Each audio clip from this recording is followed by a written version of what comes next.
Halo semua, selamat datang di channel Twist 12. Tempatnya membahas film-film dengan plot twist atau film-film dengan alur yang tak terduga. Terima kasih sudah klik video ini. Kali ini kita akan membahas film berjudul An Affair to Die For. Bercerita tentang pasangan selingkuh yang terjebak dalam kamar hotel dan diharuskan mengikuti permainan agar mereka bisa tetap hidup.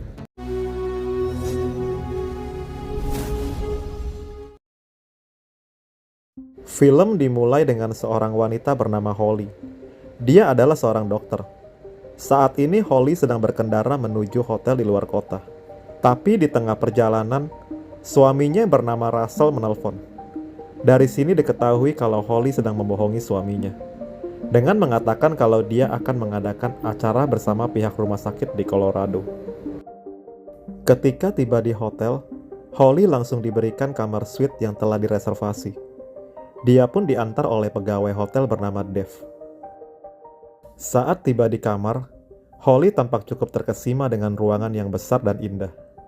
Di sana juga sudah terdapat kertas yang bertuliskan, "Berendamlah, pejamkan matamu, lalu buka amplop di samping wastafel. Aku akan segera kembali." Sesaat kemudian dia segera menuju wastafel dan membuka amplop yang bertuliskan, "Pergilah ke ranjang menggunakan penutup mata. Jika ingin petualangan ekstra, ada kejutan menantimu di lemari. Aku akan mengetuk 3 kali, lalu bersiaplah." Holly pun segera mandi dan masuk ke kamar. Dia membuka lemari yang di dalamnya sudah terdapat sebuah kotak berisikan pakaian seksi dan sebuah borgol. Holly tampak cukup senang dengan hal baru tersebut. Dia pun segera mengganti pakaian itu dan memasang borgol di kedua tangannya. Kemudian menutup matanya dengan kain sambil menunggu pria selingkuhannya yang bernama Everett. Tak lama berselang terdengar suara ketukan pintu. Holly pun memanggil nama Everett, tapi dia tidak menjawabnya. Terdengar suara langkah kaki mendekati Holly dan langsung mengelus tubuhnya dengan lembut. Holly pun tampak menikmatinya, tapi perlakuan tersebut lama-kelamaan berubah menjadi kasar. Holly pun berteriak untuk menyuruhnya berhenti, tapi si pria ini terus melakukannya sampai dia puas dan meninggalkannya dalam keadaan masih terborgol. Ternyata si pria ini adalah Russell, yang tak lain adalah suami Holly. Saat ini dia sedang mengikat Everett dan mengancamnya untuk tidak keluar dari kamar ini. Jadi Russell saat ini sudah mengetahui semua kehidupan Everett. Dia tahu kalau Everett juga sudah memiliki istri dan seorang anak. Jadi Russell mengancamnya untuk menuruti semua kata-katanya, jika ingin keluarganya tetap aman. Perlahan Russell pun membuka ikatannya dan menyuruhnya untuk tidak mengatakan apa-apa kepada Holly. Dia akan kembali menghubunginya. Yang penting saat ini dia berdua tidak boleh keluar dari kamar ini. Russell pun memberikannya sebuah handphone. Setelah Russell pergi, Everett pun membukakan borgol Holly. Tapi Holly yang sudah marah segera memukul Everett dan ingin pergi dari sana. Tapi saat itu juga handphone yang tadi diberikan Russell berbunyi. Dia kembali menegaskan, jika ingin keluarganya aman, jangan buat Holly keluar dari sana. Everett pun segera menahan Holly agar tidak keluar. Dia segera minta maaf dengan berbagai alasan. Holly pun kembali ke dalam. Russell yang masih dalam sambungan telepon mengatakan, jika dia tetap menuruti kemauannya, maka istri dan anaknya akan tetap aman. Karena saat ini dia sedang menahannya. Terdengar suara teriakan istri Everett yang bernama Lydia. Everett pun jadi panik dan segera minta maaf kepada Russell. Tapi Russell tidak peduli. Yang diminta saat ini hanya Everett perlu tetap di dalam kamarnya bersama Holly dan jangan memberitahukannya, apalagi menghubungi polisi. Everett pun kembali berbicara dengan Holly dan meminta maaf. Dengan sedikit rayuan, akhirnya suasana bisa kembali cair. Holly juga tampak sudah memaafkan Everett. Tapi saat itu juga Russell malah menghubungi Holly.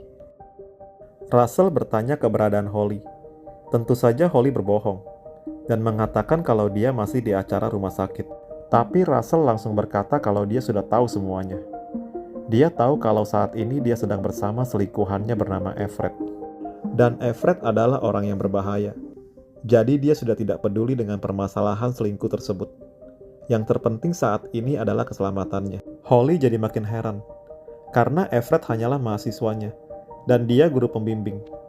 Tapi Russell menjelaskan kalau Everett memiliki banyak selingkuhan, dan saat ini ada wanita menghilang setelah terakhir bersamanya. Jadi Russell menyuruh Holly untuk segera keluar dari sana secara diam-diam. Tapi saat itu juga Everett masuk dan menanyakan siapa yang menelponnya. Holly mengatakan kalau suaminya hanya mengecek keadaannya. Jadi saat ini mereka berdua sama-sama mulai saling berbohong. Holly harus keluar diam-diam karena takut dengan Everett, sedangkan Everett harus menahan Holly agar tidak keluar dari kamar. Sebenarnya saat itu juga Holly langsung ingin keluar, dengan alasan ingin cari udara segar. Tapi tentu saja Everett langsung menahannya. Holly pun jadi mulai panik, dan jadi yakin kalau apa yang dikatakan suaminya benar. Kemudian Everett dikirimi pesan untuk mengambil handphone Holly. Dia pun segera mengambilnya dengan alasan akan memijit tubuh Holly. Jadi handphone bisa disimpan terlebih dulu. Holly yang mulai takut dengan Everett, akhirnya menurutinya. Pada sesi pijit ini, mereka pun tampak saling curiga. Dimulai dengan Holly yang heran, kenapa Everett mampu menyewa kamar hotel semahal ini. Tapi Everett segera mengingatkan Holly tentang peraturan selingkuh mereka, yaitu tidak menanyakan masalah pribadi. Tapi karena Holly sudah memulainya, dia pun kembali menanyakannya, apa sebenarnya pekerjaan suaminya, dan kenapa tadi menelpon. Tapi Holly menyangkal, dengan mengatakan kalau suaminya hanya mengecek keadaannya saja. Merasa makin takut dengan perlakuan Everett, Holly pun segera ingin mandi dan mengambil handphonenya. Tapi tentu saja Everett menahannya, dan mengatakan kalau selama di kamar ini harus mengikuti peraturannya. Holly yang makin panik segera ke kamar mandi. Melihat Holly pergi, Everett juga segera buka pintu kamar hotel dan ingin keluar. Tapi saat itu juga dia dikirimi foto istrinya yang sedang diancam pisau. Everett pun langsung panik dan minta maaf. Kemudian pesan dari HP-nya kembali masuk, dan menyuruhnya periksa balkon kamar. Ternyata saat ini Holly bukan ke kamar mandi, melainkan ingin berusaha kabur dari balkon. Dia mencoba berteriak minta tolong ke tetangga kamarnya. Everett pun segera menggedor dan mendobrak pintunya. Mendengar hal itu, Holly segera pura-pura ke kamar mandi. Dia beralasan kalau takut Holly terpeleset, makanya tadi mendobrak pintunya. Sebenarnya Holly sudah sangat takut dengan Everett, tapi dia tetap mencoba tenang. Sedangkan Everett saat ini sangat takut dengan keadaan istrinya. Jadi dia pun kembali menanyakan apa sebenarnya pekerjaan suami Holly. Sambil sedikit membentak, Holly pun mengatakan kalau suaminya mantan petugas pengintaian kepolisian. Mendapat jawaban itu, Everett jadi panik dan langsung marah-marah. Kenapa tidak mengatakannya dari dulu, hingga tidak perlu terjadi perselingkuhan ini? Everett sebenarnya sudah ingin menjelaskan apa yang terjadi saat ini. Tapi tiba-tiba dia mendengar suara dari luar. Dia pun segera keluar. Tampak di meja depan terdapat sebuah obat. Lalu pesan di HP-nya masuk bertuliskan, kalau baru saja istrinya kehilangan satu jari akibat kesalahannya. Jadi sekarang Everett disuruh untuk minum bersama Holly dan memasukkan obat itu ke minumannya. Everett jadi bingung, kenapa dia mengetahui semua tindakannya. Dia pun mencoba menggeledah isi kamar tersebut, tapi dia tidak menemukan apa-apa. Sepertinya dia tidak punya pilihan, selain mengikuti perintah untuk memasukkan obat tersebut ke minuman Holly.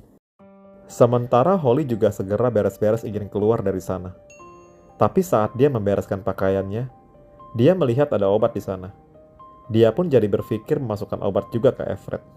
Sesaat kemudian Everett menghampirinya dan meminta maaf karena tadi telah memakinya. Dia pun mengajak untuk minum wine. Holly yang memiliki rencana yang sama, segera mengiyakan ajakan tersebut. Mereka berdua pun saling memasukkan obat ke gelas tersebut. Tapi saat mereka ingin toast dan meminum wine tersebut, tiba-tiba terdengar ketukan pintu. Everett pun segera keluar membuka pintu. Ternyata ada Dave si pelayan yang pertama mengantar Holly. Dia sedang menawarkan makan malam. Tidak ingin Dave curiga, Everett pun menyuruh Dave untuk menghidangkan makanan tersebut. Setelah selesai, Holly segera memberikannya tips. Saat di meja makan, Everett mulai mencairkan suasana dengan bercerita awal perkenalan mereka. Hingga tanpa sadar mereka pun larut dalam cerita dan meminum wine masing-masing. Sampai tiba-tiba terdengar suara pintu diketuk dan pesan yang masuk ke handphone Everett. Di pesan itu terlihat sebuah foto uang yang bertuliskan permintaan tolong untuk menghubungi 911. Ternyata tadi saat Holly memberikan tips, dia menyelipkan uang tersebut. Dan di pesan itu juga mengatakan kalau Lydia, istri Everett, harus membayar kesalahan itu semua. Saat Everett membuka pintu, di depannya terdapat sebuah hidangan yang ditutup. Dan ketika dia membukanya, ternyata di dalam ada potongan jari dengan cincin yang masih terpakai. Itu adalah jari Lydia. Everett sangat syok melihat itu semua. Dia pun segera kembali ke kamar tanpa tahu harus berbuat apa. Holly pun segera menghampirinya dan berpura-pura mesra dengannya. Hingga tiba-tiba dia mengancam Everett dengan pisau dan meminta penjelasan tentang apa yang sebenarnya terjadi. Tapi karena Everett tahu ruangan ini disadap, dia pun membisikkannya sambil pura-pura bermesraan. Dia mengatakan kalau semua ini adalah perbuatan suaminya. Holly yang tidak percaya ingin segera pergi dari sana. Tapi sayangnya reaksi obat di dalam wine tadi sudah bekerja. Kini mereka berdua sama-sama lemas hingga jatuh pingsan. Sesaat kemudian Holly terbangun dalam keadaan tangannya sudah terborgol. Sedangkan Everett terbangun dengan jarum suntik di genggaman tangannya. Dia pun segera membuang jarum tersebut. Dia bangkit dan melihat hal yang mengagetkan. Di sana terlihat Russell yang sedang diikat di kursi roda. Saat Everett membuka penutup mulutnya, Russell tampak sudah sekarat dengan lidah yang sudah terpotong. Everett pun segera mengambil kertas agar Russell bisa menuliskan sesuatu untuknya. Tapi tampaknya Russell tidak sanggup melakukannya. Everett lalu menemui Holly dan melepaskan borgolnya. Holly pun kaget melihat keadaan suaminya yang sudah sekarat. Dia makin yakin kalau Everett yang melakukan itu semua. Tapi Everett terus membantahnya dan mengatakan kalau dia tidak tahu apa-apa. Tak lama kemudian Russell yang sudah sekarat akhirnya meninggal. Holly merasakan ada sesuatu di genggaman tangan Russell. Ternyata ada gumpalan kertas. Dia pun diam-diam mengambilnya, dan saat itu juga handphone Everett berdering. Si penelpon meminta agar mereka berdua mendengarkan pesan darinya. Dia akan melepaskan salah satu dari mereka besok, tapi hanya satu orang. Jadi dia meminta Everett dan Holly untuk mendiskusikannya. Jika mereka berdua berkomplot dan bohong, maka keluarga mereka masing-masing akan dihabisi.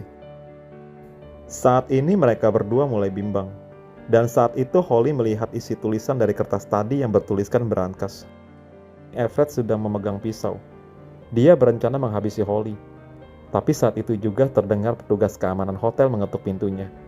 Everett pun segera membuka pintu. Petugas ini menanyakan tentang pelayannya yang bernama Dave hilang kontak sejak terakhir mengantar makanan ke kamar ini. Everett hanya mengatakan dia tidak tahu apa-apa tentang pelayan tersebut dan ingin segera menutup pintunya kembali. Tapi petugas keamanan ini sedikit curiga, jadi dia minta berbicara juga dengan Holly. Sementara itu Holly sedang membuka berangkas sesuai petunjuk kertas tadi. Di sana dia menemukan sebuah memory card. Everett pun mengajak Holly menemui petugas keamanan tadi dan memintanya untuk bersikap biasa saja, karena itu semua demi keamanan keluarga mereka masing-masing. Dia pun segera keluar dan mengikuti keinginan Everett. Dia berusaha tenang untuk menjawab pertanyaan dari pihak keamanan hotel. Setelah pihak keamanan pergi, Holly langsung mengambil pisau untuk mengancam Everett. Everett yang merasa terpojok segera menjelaskan kalau saat ini kemungkinan kamar ini sedang disadap dan dia tidak tahu siapa pelakunya. Tapi Holly tidak percaya begitu saja. Dia masih berpikir kalau ini adalah perbuatan Everett. Tapi Everett menyuruhnya untuk melihat piring yang ditutupi di dapur. Di sana ada jari istrinya, karena tadi dia telah melanggar peraturan. Saat Holly membukanya, dia pun langsung terkejut melihat jari di sana. Tapi sepertinya Holly masih tidak percaya dengannya. Sambil mengancam dengan pisau, Holly mengatakan kalau dia yakin Everett tadi berusaha untuk benar-benar ingin membunuhnya. Everett yang berusaha untuk menenangkannya, tanpa sengaja malah tertusuk. Holly pun berusaha menyelamatkannya, tapi ternyata sia-sia. Everett pun meninggal. Tak lama kemudian handphone di kantong Everett berbunyi. Terdengar seseorang mengatakan kepadanya kalau dia selangkah lagi sudah bebas. Dia cukup menghancurkan handphone ini dan boleh pergi. Tapi kalau masih penasaran, dia menyuruhnya untuk ke kamar 513 dan akan memberitahukan alasan kenapa dia melakukan ini semua. Dan kunci kamar tersebut bisa diambil di kantong celana suaminya. Karena merasa penasaran, dia pun pergi ke kamar 513. Dengan perlahan dia memasuki kamar tersebut. Holly begitu kaget karena di sana ada seorang wanita yang sedang diikat dan ditutup matanya. Wanita itu segera berteriak meminta agar tak menyakitinya. Tapi dia segera menenangkannya dan membuka ikatan tersebut. Terlihat pada bagian jarinya terdapat luka yang diperban. Ternyata wanita ini adalah Lydia, istri Everett. Holly pun segera ingin menghubungi polisi.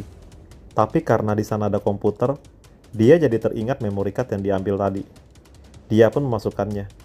Saat video dinyalakan, Holly begitu terkejut karena terlihat suaminya bekerja sama dengan Lydia sedang memasang kamera di ruangan mereka. Saat itu juga Lydia sudah berada di hadapannya. Dia menjelaskan kalau dia memang mengajak Russell bekerja sama. Tapi Russell tidak pernah tahu rencana akhir Lydia, yaitu menjebak Holly dan Everett sebagai pembunuh Russell. Dia mengatakan kalau sidik jari mereka berdua ada di mana-mana, termasuk di jarum suntik untuk membius Russell dan pisau untuk memotong lidahnya. Jadi saat ini Holly lah tersangka utamanya. Apalagi saat ini terlihat dari rekaman kamera kalau polisi sudah berada di kamarnya. Tapi saat itu juga Holly menyadari memory card tersebut adalah bukti kejahatan Lydia. Mereka pun saling berebut, hingga Lydia berhasil membuang memory card tersebut ke kloset. Holly yang kesal terus memukul Lydia hingga tak berdaya. Dari luar terdengar polisi mengetuk pintu dan sudah ingin mendobrak kamarnya.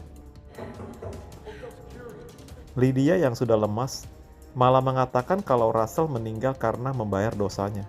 Begitupun putrinya. Jadi saat ini sepertinya putri Holly juga telah dibunuh oleh Lydia. Holly sepertinya tidak bisa menahan emosinya lagi. Dia pun memecahkan kepalanya hingga meninggal. Pada akhirnya Lydia berhasil membalas dendam dengan membuat Holly masuk penjara dan ditinggalkan semua orang tercintanya. Dan film pun berakhir.